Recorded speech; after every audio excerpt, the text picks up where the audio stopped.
Hi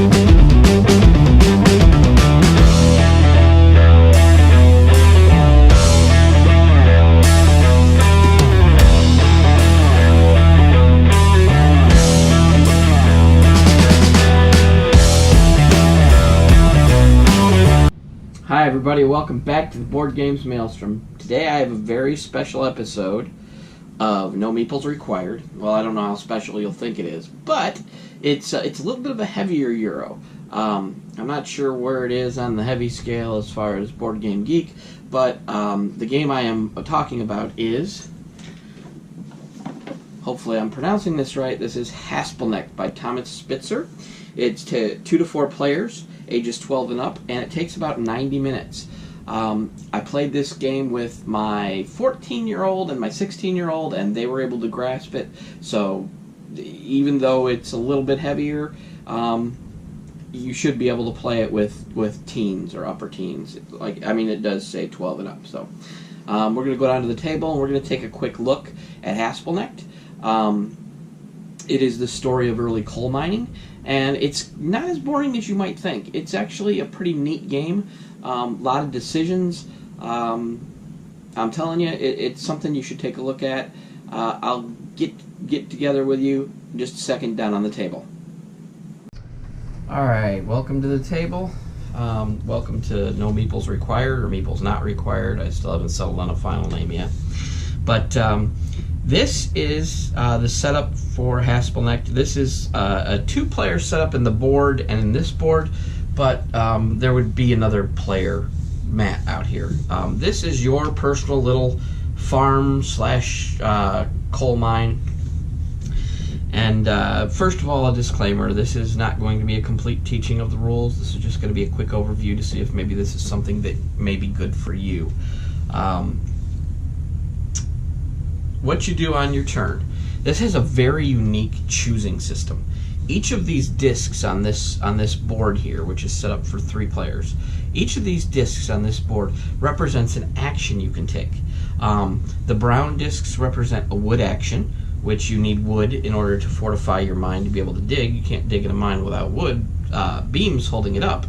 The black actions are a coal action, and what that is that's excavating coal or bringing coal out of your mine. And the yellow actions is this upgrade board over here. Those are the ones you can do, and only at the beginning of the game, only the farmer himself can do the upgrade board.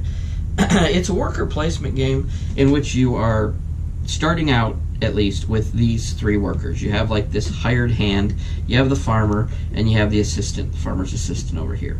The way a turn goes is, at the beginning, this is your time track.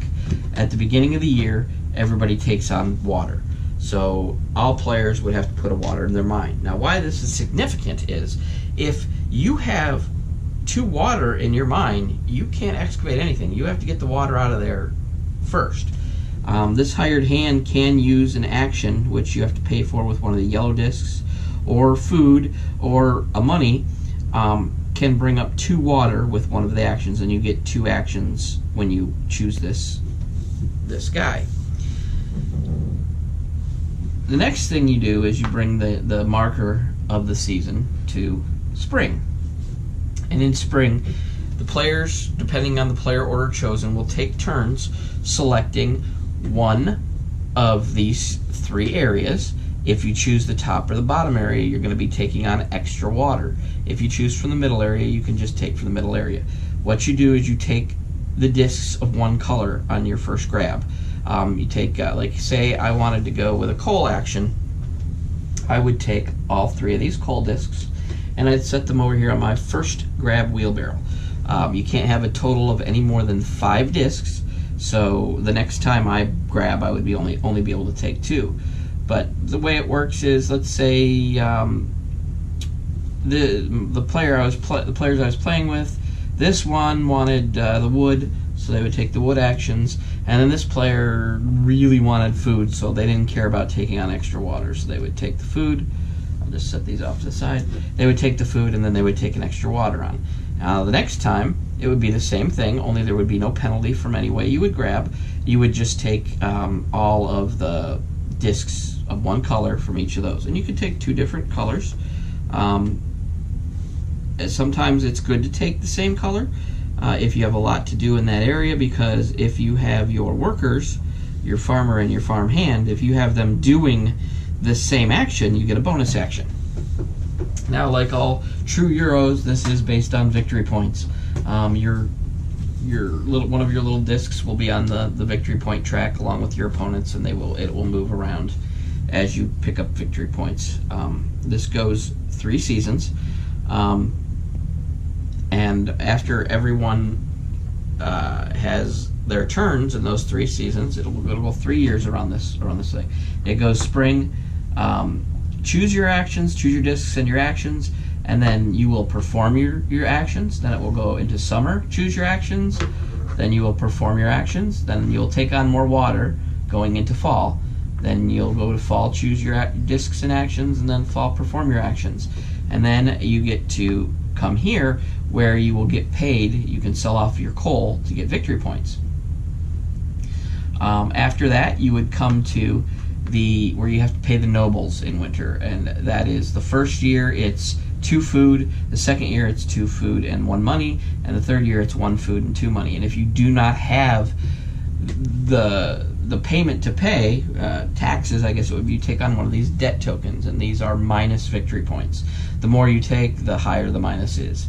And then we would go into our storage phase, where if you had if I had pulled some coal out of my mine into here, you could store 1 coal, 1 wood, or 1 food in the house, and you would get a victory point for doing so. Basically, the way you do this is you make sure you don't have too much water in there. Then you would perform a wood action, and what that wood action allows you to do is it allows you to get to the coal here and the coal to the right. In order to get to the last thing of coal, you have to do another wood action and you gotta get that mine fortified and get those things so you don't collapse on yourself and die in a heap of coal dust and rock. After you do that, you would be able to clear out all the coal.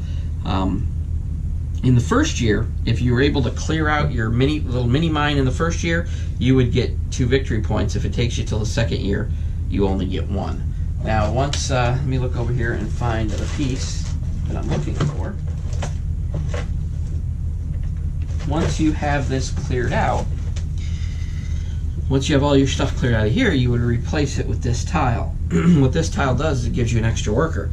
This dude, he's all about the coal mining. If you pay him a food or a money, he will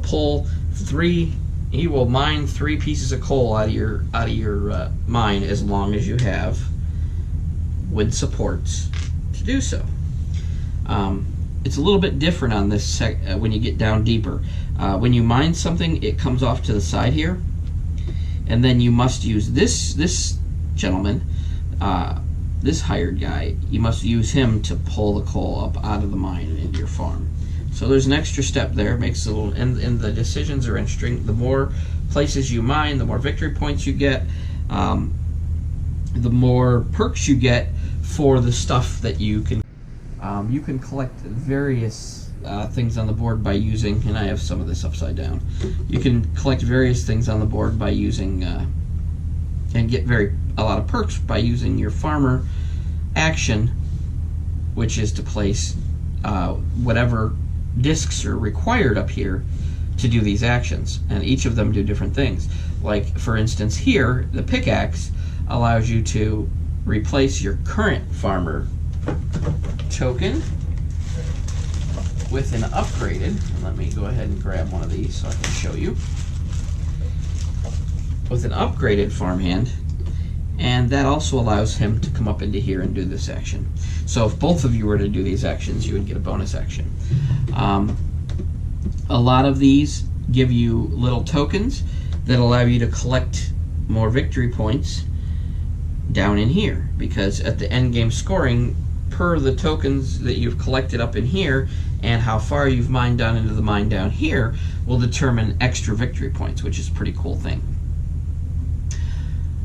And that's basically it. You go around 3 years and you your actions and everybody, and that's it. It seems like a very heavy game when you first look at it. It looks like there's a lot of things to do and a lot of moving parts, but it's really not that bad.